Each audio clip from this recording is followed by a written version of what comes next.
الله أكبر الله أكبر الله أكبر لا إله إلا الله الله أكبر الله أكبر ولله الحمد.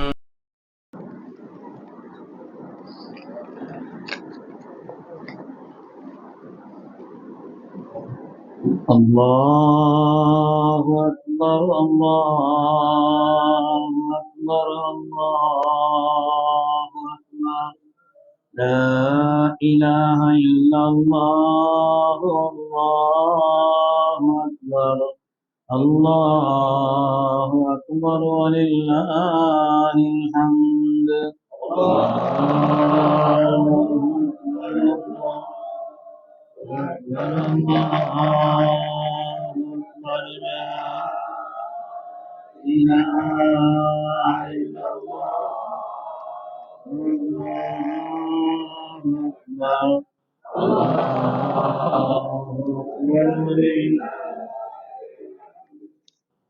السلام عليكم ورحمة الله وبركاته. الحمد لله العظيم القدرة والشان شديد البطش والبرهان حافظ الدين والقرآن ما شاء الله كان ما لم يشاء لم يكن لا حول ولا قوة إلا بالله إن أريد إلا الإصلاح ما استطعت وما توفيقي إلا بالله عليه توكلت وإليه منيب سبحانك لا علم لنا إلا ما علمتنا إنك أنت العليم الحكيم. قال الله سبحانه وتعالى في القرآن الحميد بسم الله الرحمن الرحيم ولتكملوا العدة ولتكبروا الله على ما هداكم ولعلكم تشكرون. وقال النبي صلى الله عليه وسلم سبعة يظلهم الله في ظله يوم لا ظل إلا ظله وذكر منهم رجل تصدق بصدقة فأخفاها حتى لا تعلم شماله ما تنفق يمينه أو كما قال عليه الصلاة والتسليم. கண்ணியமிக்க முஃமினீன்களே, அல்லாஹ்வின் நல்லடியார்களே, அருமை நாயகம் ஸல்லல்லாஹு அலைஹி வஸல்லம் அவர்களின் பாக்கியம் நிறைந்த உம்மத்துமார்களே, அல்லாஹ் சுப்ஹானஹு வ தஆலா புனிதமான ரமலானை நமக்கு தந்து அதனுடைய நிறைவாக ஈதுல் ஃபித்ர் என்ற இந்த ஈகை திருநாளை ஈந்துவக்கும் நன்னாளை மகிழ்ச்சியாக நாம் கொண்டாடுவதற்காக அல்லாஹ் நமக்கு ரமலானை நிறைவாக ஆக்கி தந்தான். ஆரம்பமாக எல்லோருக்கும் எனது மகிழ்ச்சிகரமான இந்த ஈதுல் ஃபித்ருடைய வாழ்த்துக்களையும் அதனுடைய உயர்வுகளையும் உங்களுக்கு நான் பரிமாறிக்கொள்கிறேன். அல்லாஹு தஆலா நம்முடைய வாழ்க்கையின் எல்லா நிலையிலும் நம் உள்ளத்திலும் நம்முடைய இல்லங்களிலும் அல்லாஹ் என்றும் மகிழ்ச்சியை நிலைத்திருக்க செய்தருள்வார். சங்கைக்குரியவர்களே, ரமலான் என்ற ஒரு கட்டுப்பாடான காலத்திற்கு பின்னாலே ஈத் என்ற இந்த ஈகை திருநாள், ரமலான் என்ற ஒரு கட்டுப்பாடான காலத்திற்கு பின்னாலே ஈத் என்ற இந்த ஈகை திருநாளை அல்லாஹு தஆலா நமக்கு தந்திருக்கிறான்.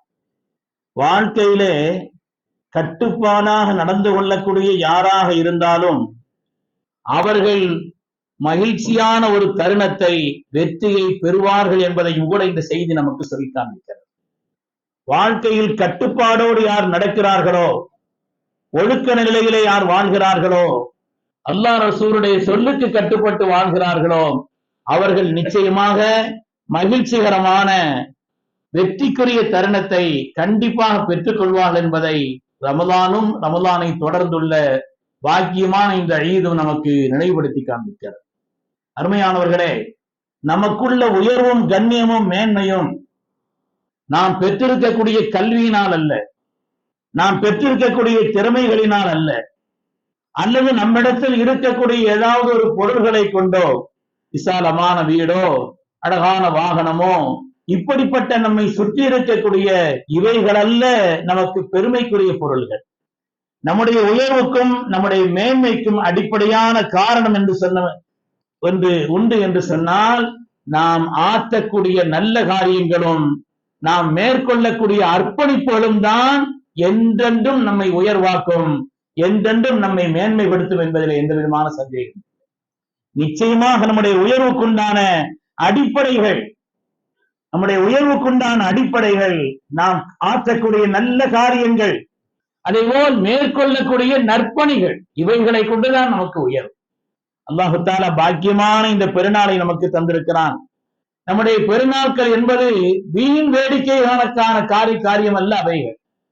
நம்முடைய பெருநாட்கள் என்பது நிச்சயமாக அவைகளெல்லாம் நன்மைகளுக்கானது, ரப்பினுடைய நன்மைகளை பெற்று தரக்கூடியது. தக்பீர் சொல்கிறோம், சதகத்துல் ஃபித்ரை நிறைவேற்றி இருக்கிறோம், உறவுகளோடு சகோதரர்களோடு நம்முடைய நல்லுறவை அன்பை பரிமாறிக்கொள்கிறோம். இவைகளெல்லாம் நிச்சயமாக நமக்கு நன்மையை தரக்கூடிய காரியங்கள். பெருநாளில் நாம் செய்ய வேண்டிய நற்காரியங்கள். இஸ்லாமிய பெருநாளே 2 அம்சங்களில் தான். இஸ்லாமிய பெருநாளுடைய சாரத்தை எடுத்தால் 2 அம்சங்கள் தான். ஒன்று பக்தி, இன்னொன்று ஈகை. நம்முடைய தீனை பொறுத்தவரையில் பெருநாளுடைய, குறிப்பாக ஈதுல் ஃபித்ருடைய அடிப்படை என்று சொல்ல வேண்டும் என்று சொன்னால் 2 அம்சங்கள் தான். ஒன்று பக்தி, இன்னொன்று ஈகை. ஈர்ந்து வைக்கக்கூடிய ஒரு நிலை சாதாரணமானதல்ல. பிறருக்கு செய்யக்கூடிய உபகாரங்கள், பிறருக்கு நாம் செய்யக்கூடிய தர்மங்கள், பிறருக்கு ஈர்ந்து வைக்கக்கூடிய ஒரு உன்னதமான ஒரு நிலைவான் என்பது சாதாரணமானதல்ல. கண்மணி முஹம்மது ரசூலுல்லாஹி ஸல்லல்லாஹு அலைஹி வஸல்லம் அவர்கள் சொன்னார்கள், மா நக்கஸத்து மாலும் மின் ஸதகா. அல்லாஹ்வை சத்தியமிட்டு சொன்னார். ஸல்லல்லாஹு அலைஹி வஸல்லம் நமக்கு அப்படிலாம் சொல்ல வேண்டியது இல்லை, ரசூல் சொன்னாலே நமக்கு போதும். ஆனால் சொன்னார்கள், அல்லாஹ்வை சத்தியமிட்டு சொல்கிறேன், மா நக்கஸத்து மாலும் மின் ஸதகா. நீங்கள் சதக்கா செய்கிற காரணத்தினால் உங்களுடைய பொருளாதாரம் குறையாதுன்னு சொன்னார். பொருளாதாரம் குறையாது. அது எப்படி குறையாம இருக்கும்? எப்படி குறையாம இருக்கும்? 500 ரூபாயில 100 ரூபாய் செலவழிச்சா 400 ரூபாய் தானே இருக்கு. எப்படி குறையாமல் இருக்கும் என்றால், அந்த 500 செய்ய வேண்டிய வேலையை விட கூடுதலாக இந்த 400 செய்யும். வரக்கூடிய ஆபத்துகளை தட்டும், மேன்மைகளை நமக்கு ஏற்படுத்தி தரும். அது உண்டாக்கக்கூடிய பலாபலன்கள் இருக்கிறதே, பொருளாதாரம் குறைந்ததல்ல, உங்களுக்கு அதிகரிப்பதற்குண்டான காரியங்களைத்தான் அந்த சதக்கா உங்களுக்கு உண்டாக்கி வைக்கும், ஈகை உங்களுக்கு ஏற்படுத்தி தரும் என்று அல்லாஹ்வுடைய ரசூல் சொன்னார். நாளை கியாமத்தினுடைய நாளில், அமளிது முறைகள் நிறைந்த நாளில், ஒவ்வொருவரும் தன்னை நினைத்து கதறக்கூடிய அந்த நாளில், அருமை நாயகம் ஸல்லல்லாஹு அலைஹி வஸல்லம் அவர்கள் சொன்னார்கள், அந்த நாளில் சபஅத்துன் யுதில்லுஹுமுல்லாஹ் யௌம லா தில்ல இல்லா தில்லு. ரப்பினுடைய அரசின் நிழலை தவிர வேறு நிழலே இல்லாத அந்த கொடுமையான நாளில், அந்த கொடுமையான நாளில் அல்லாஹ்வுடைய ரசூல் சொன்னார்கள், ஒரு மனிதர், அவர் ரஜுலுன் தஸத்தக பிஸதகத்தின், அந்த ரப்பினுடைய அரசின் நிழலில் ஒதுங்கக்கூடிய அந்த கூட்டத்தில் இவரும் இருப்பார். யார் என்று சொன்னால், அவர் சதக்கா செய்தார், உபகாரம் செய்தார், தான தர்மங்கள் செய்தார், அதை மறைத்தும் செய்தார். மறைத்தும் செய்யலாம், வெளிப்படையாகவும் செய்யலாம். சில நேரங்களில் வெளிப்படையா செய்யறது நல்லது. இன் துபுது கைராத் அன்மாகிய கைருள்ளக்கும். சில காரியங்களை நீங்க மறைச்சு செய்தா நல்லது, வெளிப்படையா அதுக்குண்டான நன்மையும் ஏற்படும் என்று குர்ஆன் ஷரீஃப் நமக்கு சொல்லி காண்பிக்கிறது. ஆனால் இவர் மறைவாக செய்தார். எந்த அளவிற்கு என்றால், அவருடைய வலக்கரம் கொடுத்ததை எடக்கை அறியவில்லை. சொன்னாங்க, அப்படி கொடுத்தார் அல்லாஹ் தஆலா ரப்பினுடைய அரசின் நிழலில் அவரை ஒதுங்க செய்வான் சொன்னார். ஈகை என்பது நமக்கு உண்டாக்கி தரக்கூடிய மகத்தான பாக்கியங்கள். அதேபோல் பிறருக்கு நாம் செய்யக்கூடிய சதக்கா என்பது நம்முடைய வாழ்க்கையிலே பாவங்களை எல்லாம் அழித்து விடும். கமா யுத்ஹிருல் மாஉ அன்னார், தண்ணீர் நெருப்பை அணைப்பதை போல ஸல்லல்லாஹு உதாரணம் சொல்லி சொன்னார். அதேபோல் நம்முடைய பாவத்தை அழிக்கும். ஹதீஸிலே நீண்ட செய்திகள் வருகிறது. ரப்பினுடைய கோபத்தை தணிக்கும், மலக்குமார்களின் துஆவை பெற்று தரும், 1 100 ஆகும். குர்ஆன் சொல்கிறது, சதக்கா செய்வீர்கள் என்று சொன்னால் அது உங்களுக்கு வளர்ச்சியைத்தான் தரும், இதிலே மேம்பாட்டை தான் தரும். அல்லாஹ் தஆலா அருள்முறையிலே சொல்கிறார். சொன்னார்கள், தாஊ மர்லாக்கும் பிஸதகா, உங்களிலே உடல் நலம் சரியில்லாதவர்கள், நோய் பாதிப்புக்குள்ளானவர்கள், அந்த நோய்க்கு நீங்கள் செய்யக்கூடிய சதக்காவை கொண்டு மருந்தை தேடிக்கொள்ளுங்கள். செய்யக்கூடிய தர்மங்கள் இருக்கிறதே, அந்த நோய்க்கு மருந்தாக ஆகும். எத்தனையோ சிகிச்சைகள் செய்தாலும் கூட இது ஒரு மருந்து என்று சொன்னார். அல்லாஹுடைய கருணையை கொண்டு கியாமத்தினுடைய நாளில் மனிதன் செய்யக்கூடிய இந்த தர்மம் அவனுடைய பயன்களை கண் முன்னால் காண்பான் சொன்னார். பணம் மட்டும் தர்மம் இல்லை, தர்மம்ங்கிறது பொருளாதாரத்தை கொண்டு மட்டும் இல்லை. ஒரு புன்னகையும் கூட தர்மம் தான். ஒரு ஆளை பார்த்து ஒரு புன்னகை செய்கிறார், அதுவும் கூட தர்மம் தான் சொன்னாருன்னு சொன்னார். ஒரு தண்ணீர் அருந்த கொடுக்கிறார், தர்மம் தான் என்று சொன்னார். ஒரு மரம் நட்டு வைக்கிறார், தர்மம் என்று சொன்னார்கள். அருமையானவர்களே, அதனால இந்த புனிதமான இந்த ஈகை திருநாள் நம்மிடத்தில் உண்டாக்க வேண்டிய ஒரு காரியம் என்பது ஒரு பக்தி, இன்னொன்று ஈகை.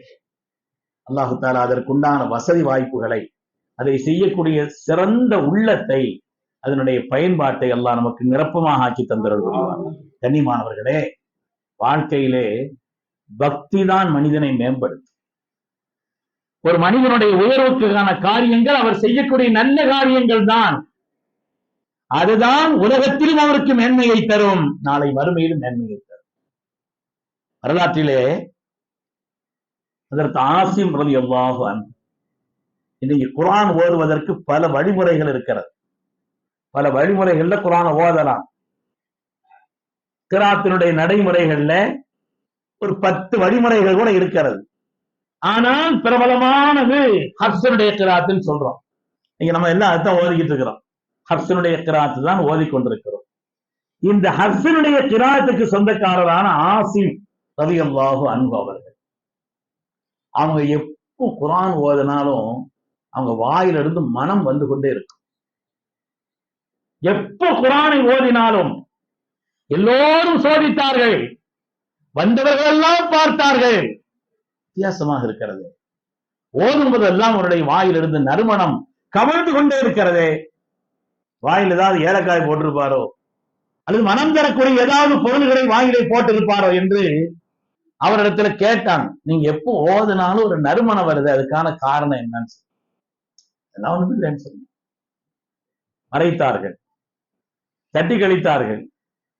இல்ல அதெல்லாம் ஒண்ணும் இல்லைன்னு சொன்னாங்க. வற்புறுத்தி கேட்ட பிறகு அவர்கள் சொன்னார்கள், நான் அல்லாஹ்வுடைய வேதத்தை அதிகமாக ஓதிக் கொண்டிருந்தேன், அல்லாஹ்வுடைய வேதத்தோடு என்னுடைய தொடர்பை அதிகப்படுத்திக் கொண்டே இருந்தேன்.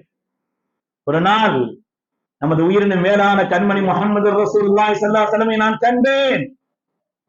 ஆசிம் அவர்களை ஓதுங்கள், இன்னும் ஓதுங்கள், இன்னும் ஓதுங்கள் என்று சொல்லி என்னுடைய வாயில் அல்லாஹ்வுடைய ஹபீப் ஒரு முத்தம் விட்டார்.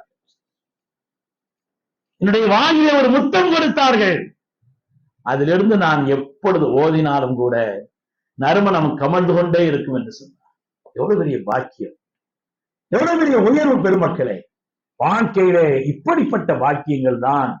நல்ல காரியங்களும், நாம் செய்யக்கூடிய அறமான காரியங்களும், நாம் செய்யக்கூடிய தொண்டுகளும் தான் நிச்சயமாக நம்முடைய வாழ்வில் நிலைத்த புகழை, நிலைத்த உயர்வை, உன்னதமான ஒரு நிலைப்பாட்டை எப்பொழுதும் நமக்கு தரும் என்பதை நம்முடைய கல்வின் அடித்தளத்திலே நாம் பதிய வைத்துக் கொள்ள வேண்டும். எத்தனை மேன்மக்கள், எத்தனை மேன்மக்கள். இஸ்லாமிய வரலாற்றிலே வித்தியாசமான பெயரோடு அறியப்படக்கூடிய ஒரு சஹாபி, இஸ்லாமிய வரலாற்றில் வித்தியாசமான ஒரு பெயரோடு அறியப்படக்கூடிய ஒரு சஹாபி தான் சய்யிதுனா சாலிம் ரலியல்லாஹு அன்ஹு அவர். சொல்லிக்கங்க, ரலியல்லாஹு அன்ஹு. அற்புதமான மனிதர், அற்புதமான சஹாபி. எல்லாரும் அவங்க பேர், தகப்பனார் பேரு சேர்த்து சொல்லப்படும் சஹாபிகளை நடைமுறையில. நம்ம இன்சீரோட சொல்ற மாதிரி அரபுகளுடைய பழக்கம் தகப்பனார் பெயரோட சேர்த்தே சொல்லுவாங்க. ஆனால் இந்த சாலிம் ரலியல்லாஹு தஆலா மாத்திரம் உடைய தகப்பனார் பெயரோடு சேர்த்து அறியப்பட்டவர் அல்ல. சாலிம் மௌலா அபி ஹுதைஃபா, அபூ ஹுதைஃபாவினுடைய அடிமை சாலிம் என்றுதான் அறியப்படுகிறார் வரலாற்றிலே. இன்றும் அறியப்படுகிறார். அப்படித்தான். யார் இந்த சாலிம், என்ன அவர்களுடைய விசேஷம்? வரலாற்றில் அவர்களை பற்றி வந்திருக்கக்கூடிய செய்திகள் சாதாரணமானதல்ல. அருமையானவர்களே,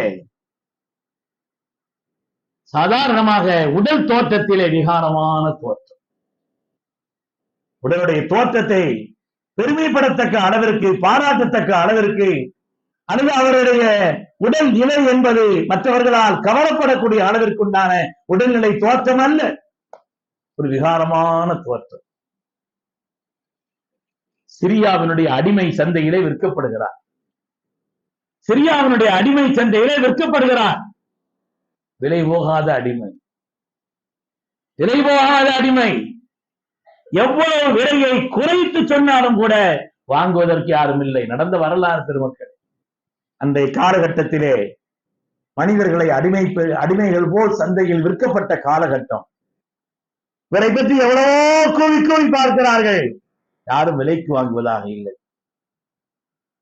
அந்த நேரத்தில் தான் மதீனாவிலிருந்து வந்திருந்த ஒருவர் இவர் மேல இறக்கப்பட்டு யாருமே வாங்க மாட்டேங்கிறாங்கன்னு சொல்லி கடைசியில் அவர் விலை கொடுத்து வாங்கி கொண்டு செல்கிறார் மதீனாவில். சிரியாவிலிருந்து மதீனாவிற்கு கொண்டு செல்லப்படுகிறது. மதீனா போன உடனே மதீனாவுடைய சந்தையிலே யார் வாங்கி வந்தாரோ அவர் இவரை விலைக்காக வேண்டி கூவுகிறார். யாரும் வாங்க தயார் இல்லை. மதீனாவுடைய சந்தையிலே எஜமானன் நின்று நின்று நின்று சொல்லி இவருடைய பெருமைகளை, இவருடைய உயர்வை, இவர் அப்படி இப்படி எதையெல்லாமோ சொல்லி பார்க்கிறாங்க. விலைக்கு வாங்க யாரும் இல்லை. எந்த அளவிற்கு என்றால் கடைசியான எஜமானர் சொன்னாலாம், எப்ப ரொம்ப அழுத்து போச்சு, நான் சொல்லி சொல்லி அழுத்துருச்சு, அதனால நீனே கூவிக்கும், நீனே சத்தம் போட்டுக்க, என்னை யாராவது விலைக்கு வாங்க தயாரா என்று நீனே சொல்லிக்கொள். உன்னை யாராவது வாங்கினா அப்படி ஏதாவது தந்தாங்கன்னா அதை என்கிட்ட தந்துட்டு நீ போயிருந்தா. இவர் கூவுகிறார், இவர் சத்தம் இடுகிறார், தன்னை அடிமையாக விலைக்கு வாங்க யார் இருக்கிறார் என்று கேட்கிறார். அப்பொழுதுதான் யாரும் வாங்குவதற்கு தயாராக இல்லை. அந்த நேரத்திலே மதீனாவினுடைய அந்த சந்தையிலே சுபைத்தா என்ற ஒரு சீமாட்டி இவர் மேல இறக்கப்பட்டு வாங்கினான். இப்படி கடந்து கூவிக்கிட்டு இருக்கிறாரு, அவரே சத்தம் போட்டு இருக்கிறாரு. சாதாரணமா யாரும் அப்படி விற்க மாட்டாங்க, மற்றவங்களும் சொல்லுவாங்க இவருடைய பெருமை அப்படி இப்படின்னு. ஆனால் இவருடைய விகாரமான தோற்றம், பார்ப்பதற்கு கவர்ச்சிகரமான உடல் இல்லாத ஒரு நிலை, அதனால இவரை ஒதுக்கினார்கள், யாரும் வாங்கல.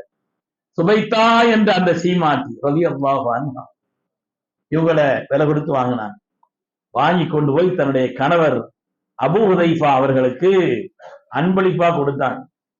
வச்சுக்கங்க, சுப்ஹானல்லாஹ், மனித வரலாற்றில் அவ்வளவு புகழ் பெற்றார். அல்லாஹு தஆலா இனிமையான குரலை கொடுத்திருந்தார்.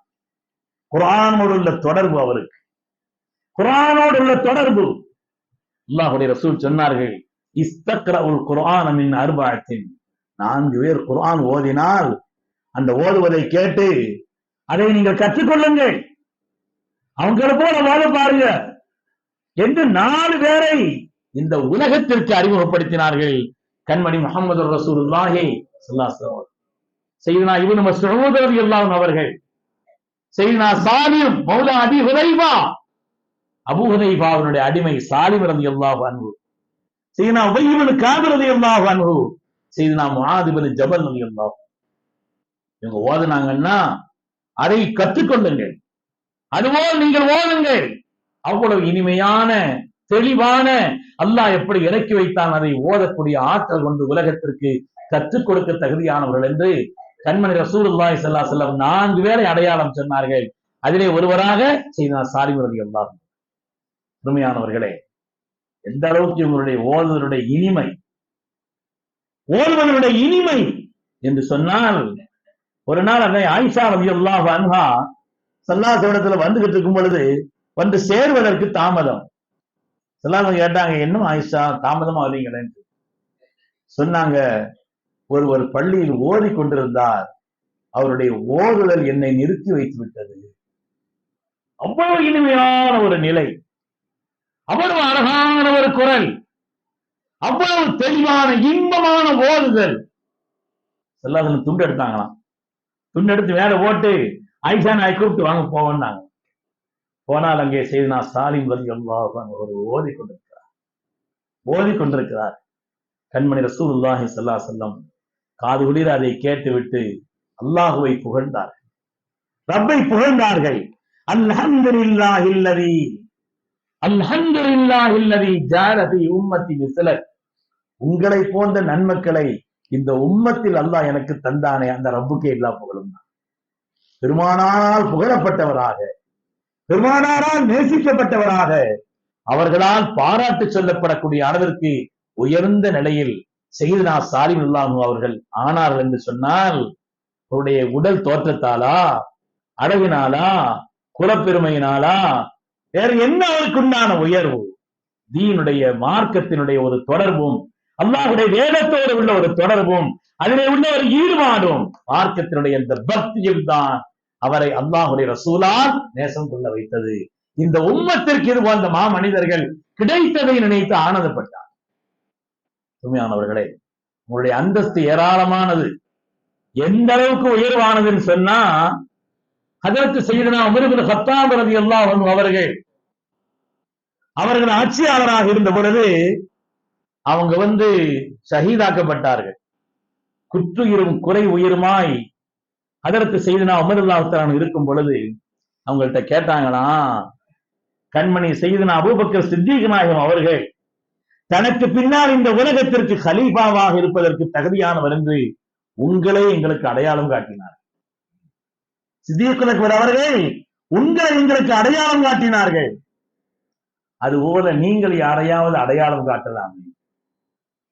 உங்களுக்கு பின்னால் யார் இந்த ஹிலாபத்திற்கு தகுதியானவர்கள் என்று நீங்கள் அடையாளம் காட்டலாமே என்று கேட்ட பொழுது அதற்கு செய்தனா உமர் இப்னு கத்தாப் ரலியல்லாஹு சொன்னார்கள், இரண்டு மனிதர்களில் ஒருவர் என்று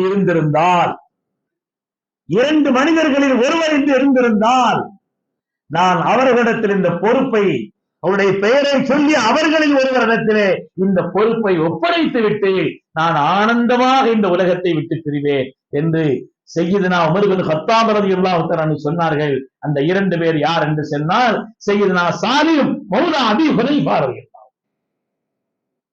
எப்படிப்பட்ட ஒரு உயர்வான நிலை அல்லாஹ் அவர்களுக்கு வழங்கியிருந்தார். அதற்கு உமர் இப்னு கத்தாப் ரலியல்லாஹு அன்ஹு போன்றவர்கள் எனக்கு பின்னால் ஆட்சியாளராக இருப்பதற்கு தகுதியானவர் என்று சொன்னார். சாலிம் ரலியல்லாஹு அன்ஹு அவர்களையோ சய்யிதுனா அபூ உபைதா ரலியல்லாஹு அன்ஹு அவர்களையோ ரெண்டு பேரில் ஒருவர் இருந்திருந்தால் இந்த பொறுப்பை நான் அவரிடத்தில் ஒப்படைத்திருப்பேன், அவருடைய பெயரை உம்மத்திற்கு நான் அறிவித்து சென்றிருப்பேன் என்று சொன்னார்கள் என்றார். அருமையானவர்களே, எப்படிப்பட்ட மாமனிதராக, எப்படிப்பட்ட உயர்வானவர்களாக அவர்கள் இருந்தார் என்பதை வரலாற்றில் நாம் பார்க்கிறோம்.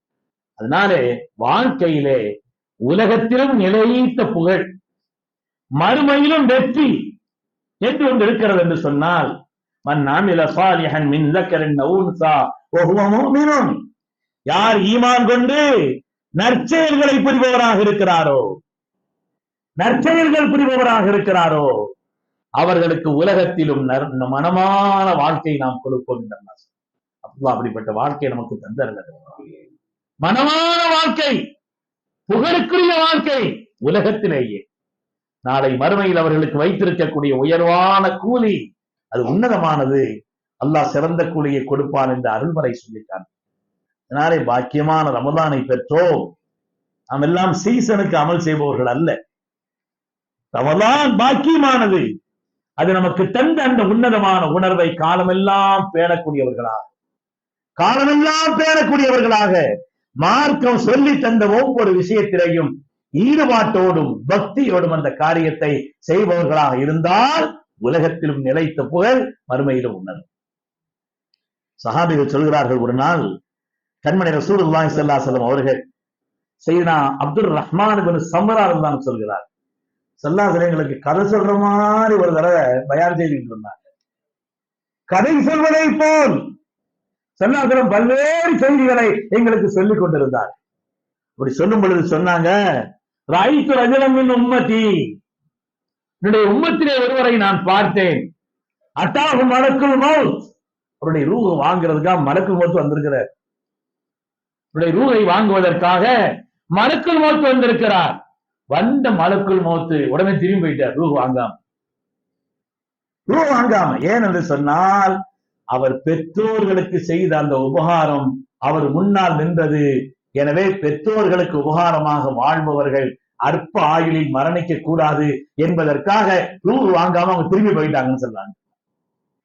ரூஹ் வாங்காம திரும்பி போயிட்டாங்க. பெற்றோர்கள் இருக்கிற வரை இன்னைக்கு அவங்களை பொருட்படுத்துறது இல்லை, சுமையாகவும் பாரமாகவும் கருதக்கூடிய நிலை. போன பிறகு நம்ம அவங்களை புகழ்றோம், அப்படி இப்படின்னு சொல்றோம். இருப்பது பெரிய பாக்கியம். உங்களில் யாருக்காவது பெற்றோர்கள் இருவரில் ஒருவரோ இருந்தால், வயது முதிர்ந்த நிலையில் இருந்தால், அவர்கள் கிடைப்பது உங்களுடைய சொர்க்கத்திற்கான காரணம். ஸல்லல்லாஹு அலைஹி வஸல்லம் சொன்னார்.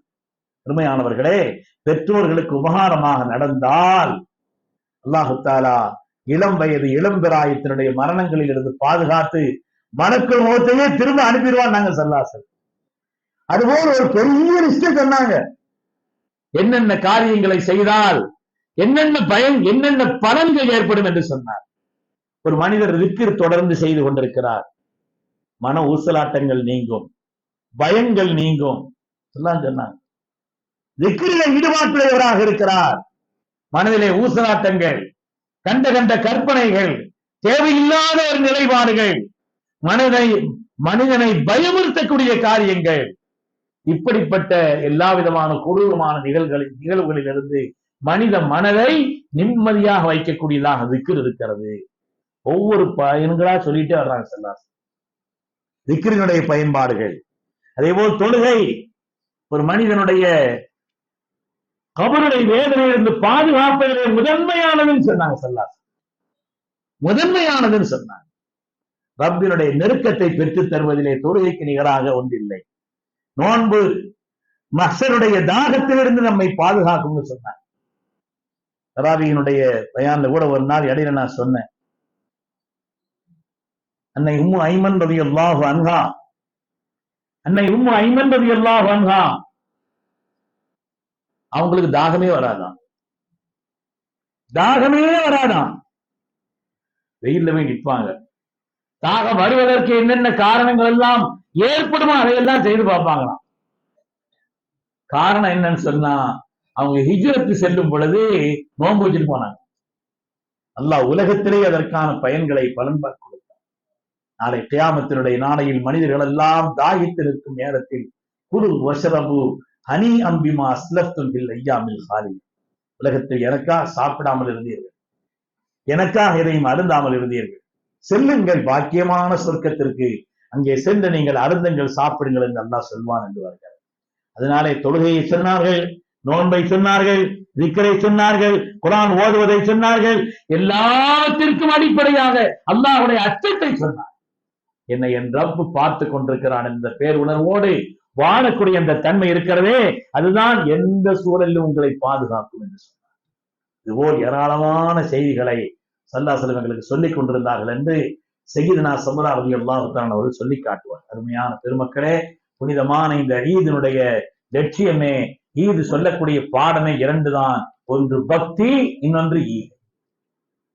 வாழ்க்கையிலே பக்தியோடு இருப்பவர்கள் என்றும் சிறப்பார், ஈகை உள்ளத்தோடு இருப்பவர்கள் உலகத்திலும் புகழோடு இருப்பார்கள், நாளை மறுமையிலும் மகத்தான வெற்றி என்பதை அல்லாஹ்வுடைய ரசூல் சொல்லி காட்டினார். அப்படிப்பட்ட மகத்தான பாடத்தை தரக்கூடிய சங்கையான இந்த ஈதுல் ஃபித்ரை அல்லாஹு தஆலா நமக்கு எல்லா நிலையிலும் மகிழ்ச்சிகரமானதாக ஆக்கி அருள் புரிவானாக. ரமலானில் நாம் பெற்ற பாடத்தை, ரமலான் நமக்கு தந்த கட்டுப்பாடுகளை, ரமலான் நமக்கு தந்த பயபக்தியை, ரமலான் நமக்கு தந்த இறை உணர்வை காலமெல்லாம் பேணி நடக்கக்கூடிய நன்மக்களாக அல்லாஹ் நம் எல்லோரையும் கபூல் செய்தருள்வானாக. ஆமீன் ஆமீன் யா ரப்பல் ஆலமீன். வ ஆகிரு தஅவானா அனில் ஹம்துலில்லாஹி ரப்பில் ஆலமீன். அஸ்ஸலாமு அலைக்கும் வரஹ்மத்துல்லாஹி வபரகாத்துஹு.